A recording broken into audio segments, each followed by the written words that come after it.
Hello students, कैसे हैं आप सभी। आशा करता हूं कि आप सभी ठीक होंगे, अच्छे होंगे, स्वस्थ और मस्त होंगे और अपनी पढ़ाई को लगातार कर रहे होंगे अच्छे से। तो स्वागत है आप सभी का आपके अपने परिवार online YouTube channel AM education board में। जैसा कि आप सभी को पता है कि क्लास 10th मैथ्स की क्लासेस जो है स्टार्ट हो चुकी हैं कल से, और पहला वीडियो आपको मिल भी गया होगा। तो आज इसका जो है सेकंड पार्ट भी जो है अपलोड कर दिया गया है, और आज जो है इसका जो है थर्ड पार्ट है, और एक्सरसाइज 1.1 यानी रियल नंबर का ये हमारा जो है लास्ट वीडियो होगा। इसके बाद रियल नंबर एक्सरसाइज 1.2 का नेक्स्ट डे से स्टार्ट होगी। तो चलिए, जिन्होंने अभी तक जो है वीडियो को नहीं देखा है, 2 पार्ट्स के अपलोड हो चुके हैं, और दोनों पार्ट्स को देख के ये थर्ड वाला पार्ट भी देखेंगे, तभी वीडियोस आपको समझ में आएंगी। तो चलिए आज हम स्टार्ट करते हैं एक्सरसाइज 1.1 का थर्ड पार्ट, जो कि आज लास्ट पार्ट होगा इसका। इसके बाद नेक्स्ट एक्सरसाइज स्टार्ट होगी। तो चलिए, किसी कारण बस बार बार लाइट जाने की वजह से जो है क्लास जो है रुक रही थी, तो इसीलिए मैंने रोक दिया था, और हम थे क्वेश्चन नंबर 4 में। तो आज क्वेश्चन नंबर 4 से हम क्या करते हैं, इस क्लास को स्टार्ट करते हैं अपने। तो देखो, क्वेश्चन नंबर 4 हमारा क्या कहता है कि क्या रहा, find the HCF of 306,657 equal to 9 and find the, और दिया हुआ है हमारा क्या, LCM ऑफ। देखो HCF दिया हुआ है और आपको LCM क्या करना है, इसका निकालना है। तो हमने यहाँ पर मान लिया कि A इक्वल टू 306 है और B इक्वल टू हमारा है 657। यहाँ पर HCF की वैल्यू गिवन है कितना, 9, और हमें निकालना क्या है, इसका LCM निकालना है। तो फार्मूला हमने पढ़ा है कि the product of 2 number is equal to LCM into HCF। ये होता है हमारा फॉर्मूला। यहाँ पर अगर देखेंगे तो A की वैल्यू हमारी है 306 मल्टीप्लाई बाई B की वैल्यू हमारा है 657, और इज इक्वल टू यहाँ पर LCM हमें क्या करना है बच्चों, निकालना है। और HCF की वैल्यू हमारी कितनी दे रखी है क्वेश्चन में, 9। अब यहाँ से अगर हम देखें तो 306 मल्टीप्लाई बाई 657, और इस 9 को हम इसके नीचे ले आएंगे ऐसे, और यहाँ पर क्या कर देंगे इसको LCM। अब अगर इसको 9 से अगर देखेंगे तो हम लोग काटें, अगर इसको 9 को 9 9 दूनी 18, 9 3 27, यानी 9 3 कितना होता है 27। तो बचा कितना यहाँ पर 3, और यहाँ पर हो जाएगा 36। तो यहाँ पर देखो 9 3 27 और 9 चौक कितना आएगा 36 मेरे बच्चे। यहाँ पर आ गया 34 मल्टीप्लाई बाई 657। ये हमारी किसकी वैल्यू है, LCM की। तो जरा एक बार देखो, ध्यान दो, यहाँ पर है 657 और यहाँ पर 34 से इसको मल्टीप्लाई करेंगे तो कितना आएगा, देखो जरा ध्यान से, 7 चौक 28 यानी 8, कैरी हमारा 2, 5 चौक 20 20 2 22 यानी 2, फिर कैरी गया 2, 6 चौका 24 24 2 हमारा कितना होता है 26। यहाँ पर देखेंगे तो 7 3 21 हासिल गया 3 यानी कैरी 3, 5 आए 15 3 18 18 18 के लिए हम लोग लिखते हैं 8, और 6 3 18 1 कितना 19। जब इसको देखा तो यहाँ पर आया 8, यहाँ पर देखा तो 3, 8 6 14 यानी 4, 9 2 11 1 12, 1 1 कितना होता है मेरे भाई 2। तो यहाँ पर अगर देखो, जो मिस्टेक होगा वो अपने आप लोग खुद कर सकते हो। हम तो यहाँ पर आपको केवल बेस बता रहे हैं और इसका आधार क्या है और ये क्वेश्चंस कैसे होते हैं। यहाँ पर अगर देखेंगे तो जो हमारा LCM आया है वो हमारा कितना आ गया, यहाँ पर 22438। ये हमारा क्या है, इसका आंसर है। ये हमारा होगा इसका आंसर, यहाँ पर आ गया। ठीक, ये रहा हमारा इसका आंसर। HCF दिया है, 2 नंबर दिए हैं और HCF निकालना है। देखो यहाँ पर जैसे लिखा है, यहाँ पर मान लो कि A into B equal to LCM into HCF। हम आपको बता दें कि क्वेश्चन ज़रूरी नहीं है कि पेपर में यही आए।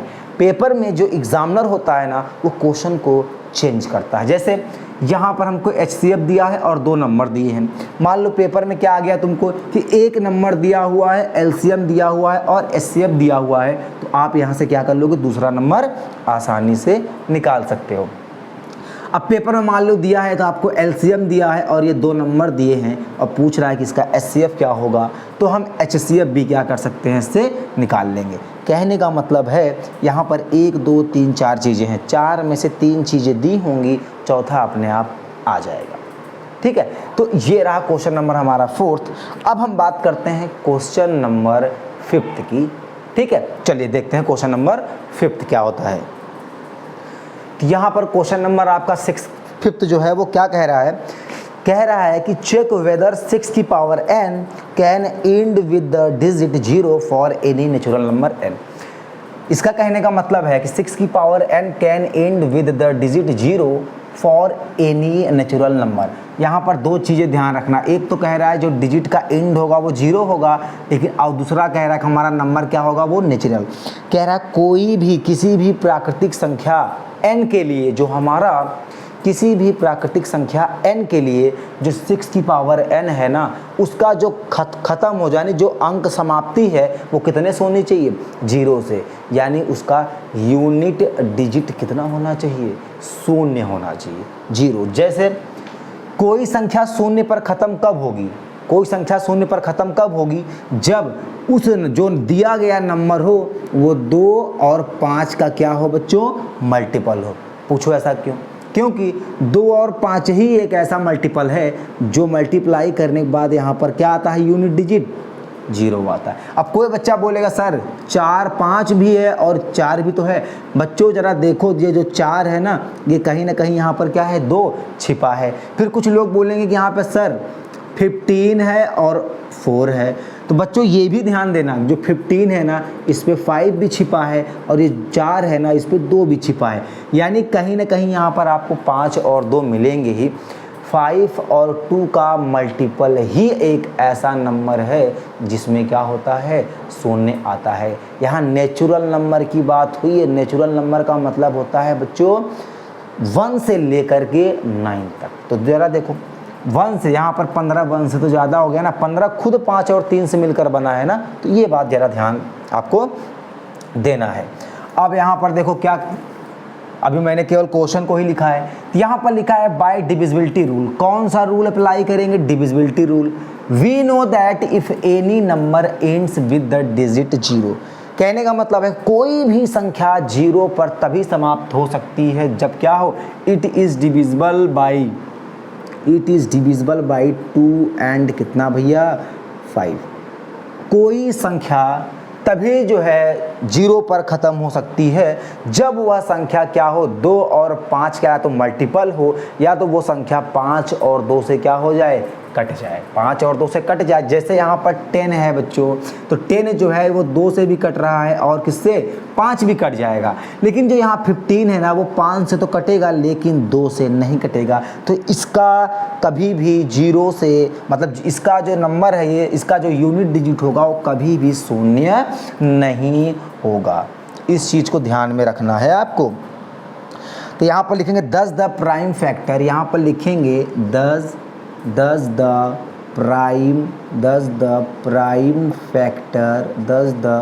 प्राइम फैक्टर ऑफ क्या, 6 की पावर n इज़। यानी इसको हम लोग क्या लिखेंगे, 6 की पावर n। देखो 6 की पावर जो n होगा इसको हम लोग और क्या लिख सकते हैं, 2 × 3 और इसकी पावर हम लोग क्या लिख देंगे, n।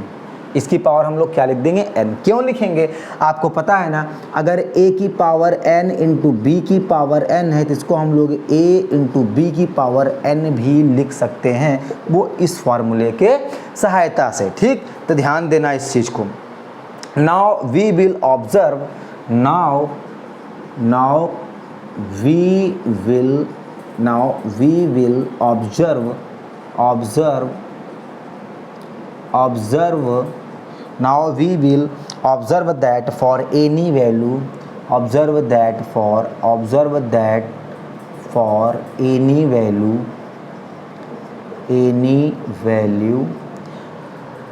now we will observe that for any value of n, that for any value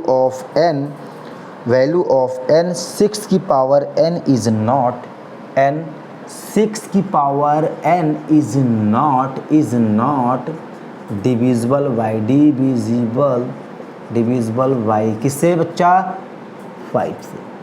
क्यों, देखो यहाँ पर ये 6 की पावर जो n है वो क्या है, 2 से तो कट रही है, 2 से तो कट रही है, लेकिन जो 6 की पावर n है ना, इसके 6 है ना, वो 2 और 3 का मल्टीपल है।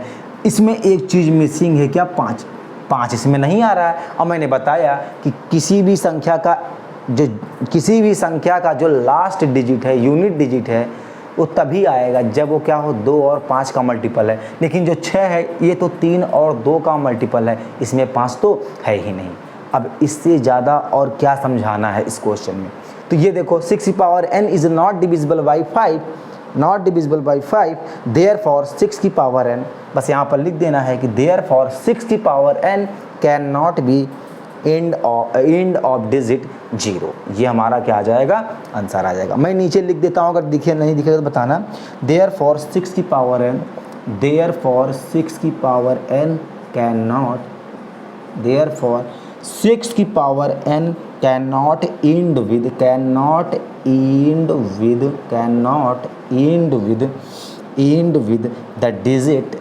विद द डिजिट कितना, 0। डिजिट कितना, 0 फॉर एनी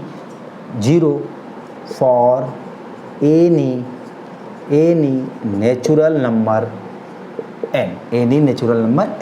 अब जरा इस क्वेश्चन को हम आपको एक बार अच्छे से क्या कर देते हैं, एक्सप्लेन करते हैं।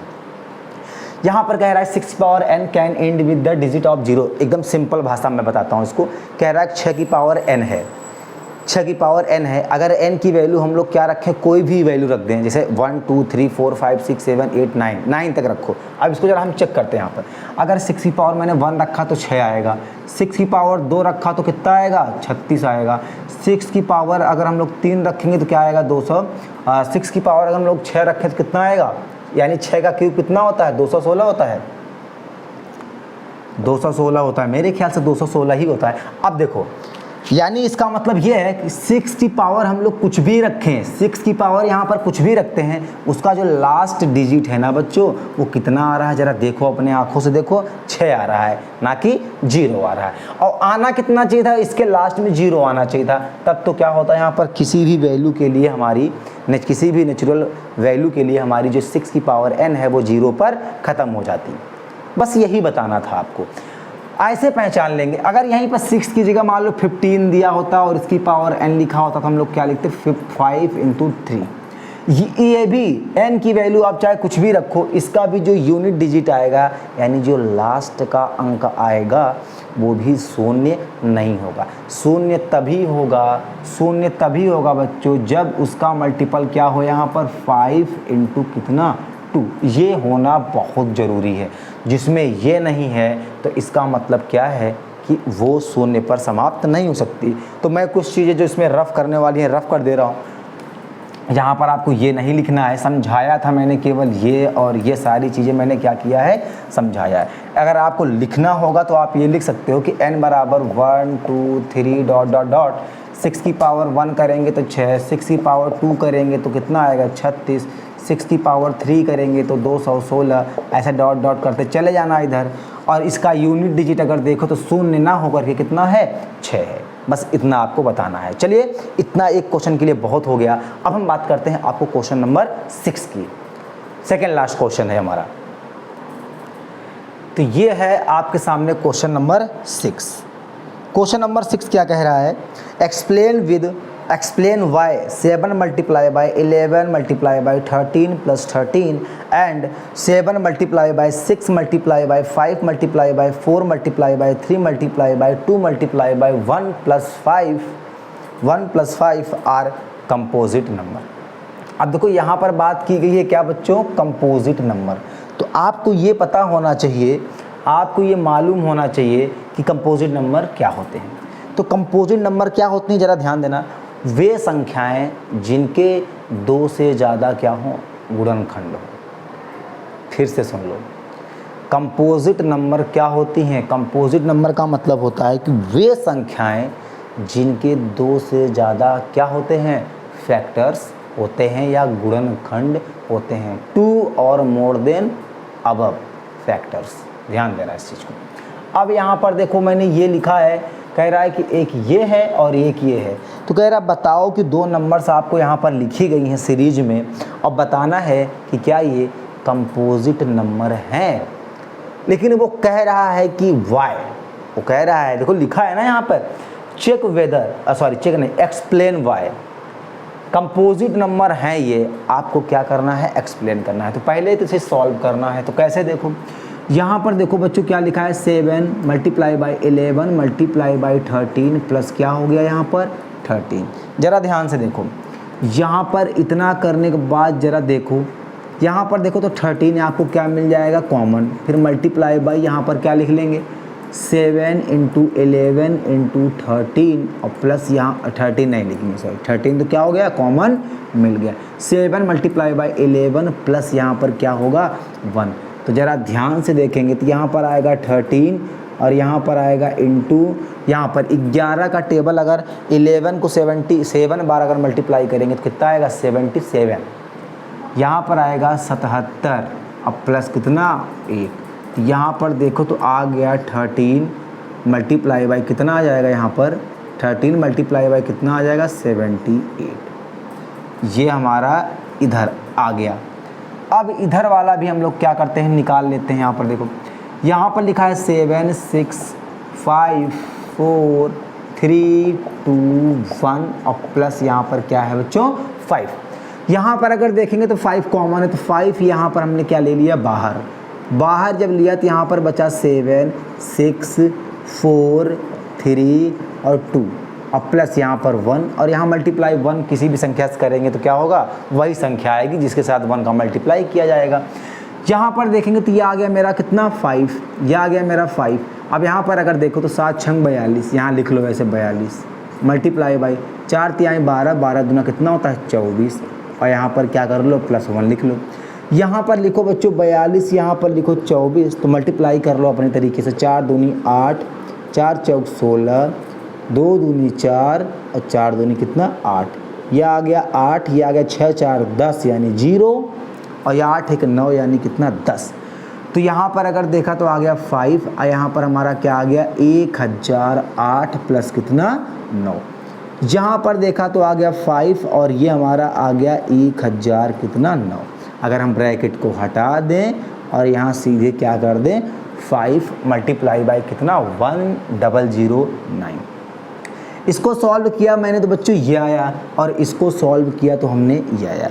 अभी मैंने आपसे कहा कि कंपोजिट नंबर, कौन सी, कंपोजिट नंबर एक ऐसी संख्याएं होती हैं, एक ऐसा नंबर होती हैं जिनके 2 से अधिक क्या होते हैं, फैक्टर्स होते हैं, जिनके क्या हो 2 से अधिक हमारे क्या हो फैक्टर, 2 से अधिक फैक्टर होते हैं।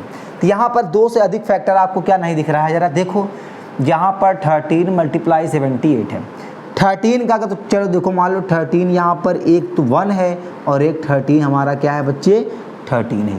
ज़रा 78 को आप चेक करो, 78 को अगर चेक करोगे आप तो यहाँ पर देखो, यहाँ पर क्या आएगा, एक तो 1 ही आएगा, जाहिर सी बात इवन नंबर है तो यहाँ पर 2 भी आएगा और जाहिर सी बात यहाँ पर 17 13 छंग 78 13 भी आएगा। अब देखो 1 भी आया, 2 भी आया, 13 भी आया, भैया 3 भी आएगा और कितना आएगा 6 आएगा, 3 भी आएगा और 6 भी आएगा।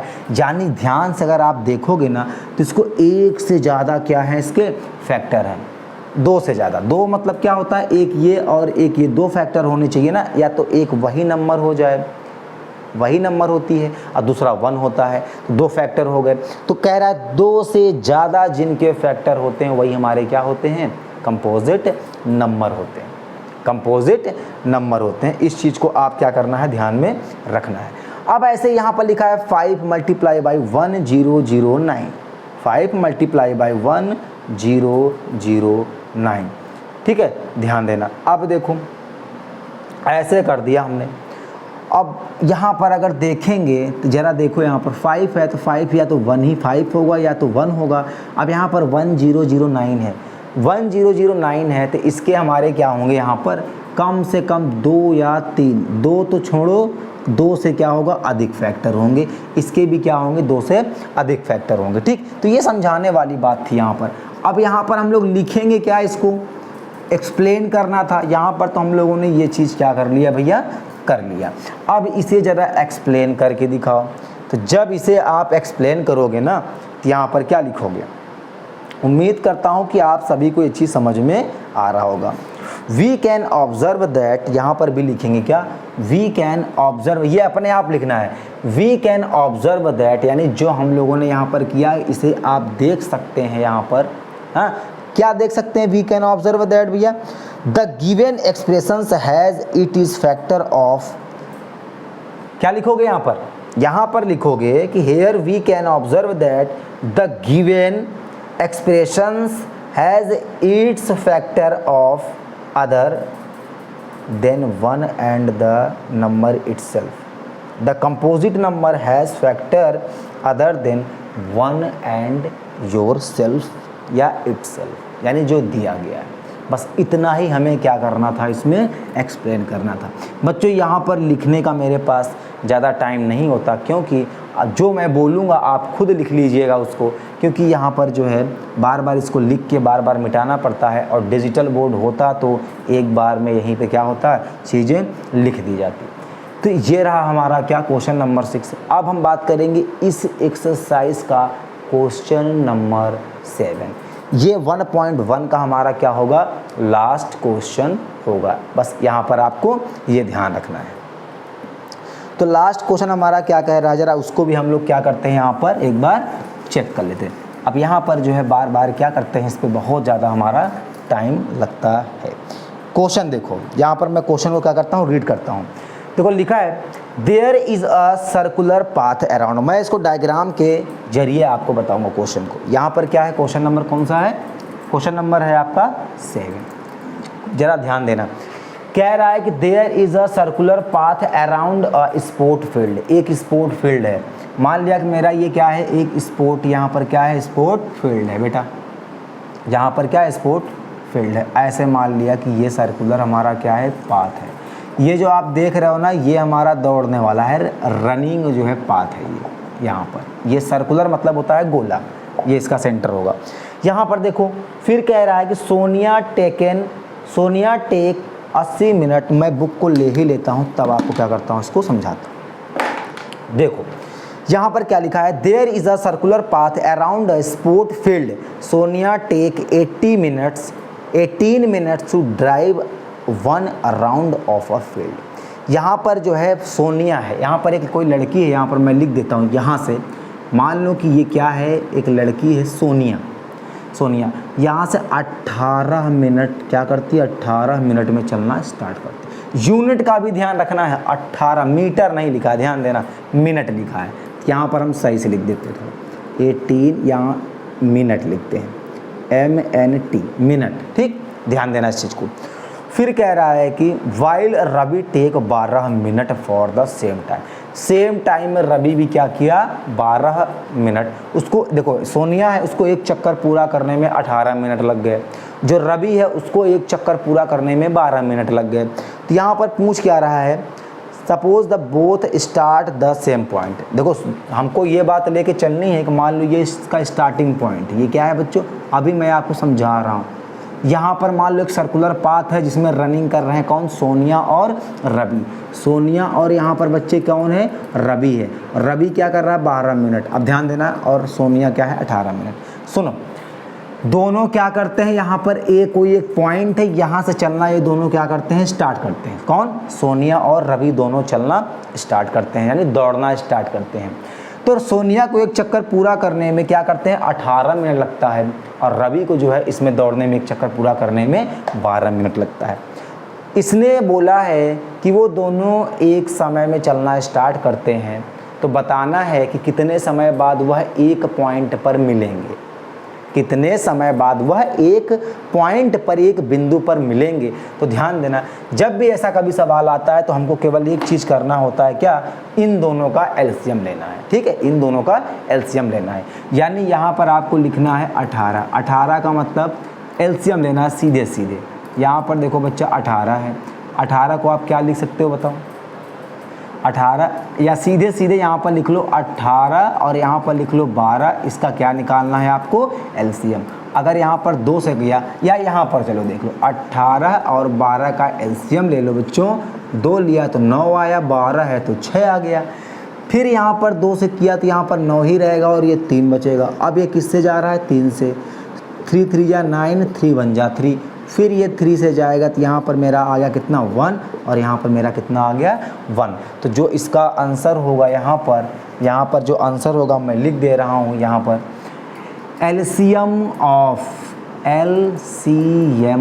ऑफ कितना? 18 और 12। ये जो एलसीएम आया 18 और 12 का, देखो 2 2 3 3, यहाँ पर लिखो 2 2 3 और 3। तो यहाँ पर जो आंसर आएगा वो आएगा 2 दूनी 4 तिहाई 12 तिहाई कितना आएगा? 36।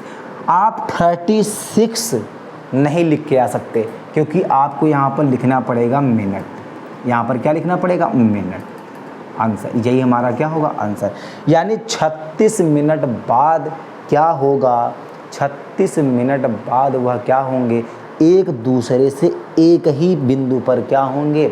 मिलेंगे। बस क्वेश्चन में आपको क्या था? इतना ही हमको बताना था। तो बच्चों आज की क्लास हमारी जो है यहीं पर रोकनी पड़ेगी और ये हुआ आपका क्लास 10th का मैथ का पहला चैप्टर रियल नंबर का एक्सरसाइज 1.1 पूरी तरह से 100% क्या समझ में आपको आई होगी और ये 100% क्या हो गई? समाप्त हो गई। अब हम नेक्स्ट वीडियो में बात करेंगे आपको एक्सरसाइज 1.2 के साथ ऐसे ही एकदम मज़े से और अच्छे से पढ़ेंगे बिना किसी टेंशन, बिना किसी दबाव के। तो आशा करता हूँ कि आप सभी को ये वीडियो ज़रूर पसंद आया होगा। अगर कोई भी बात अगर आपको मेरी नहीं समझ में आई होगी तो आप कमेंट बॉक्स में कमेंट करके ज़रूर बताइएगा। हम और अच्छे तरीके से क्या करेंगे? आपको समझाने का प्रयास करेंगे। तो चलिए दोस्तों, मिलते हैं आपको ऐसे ही एकदम मज़ेदार और शानदार धमाकेदार वीडियो के साथ नेक्स्ट वीडियो में।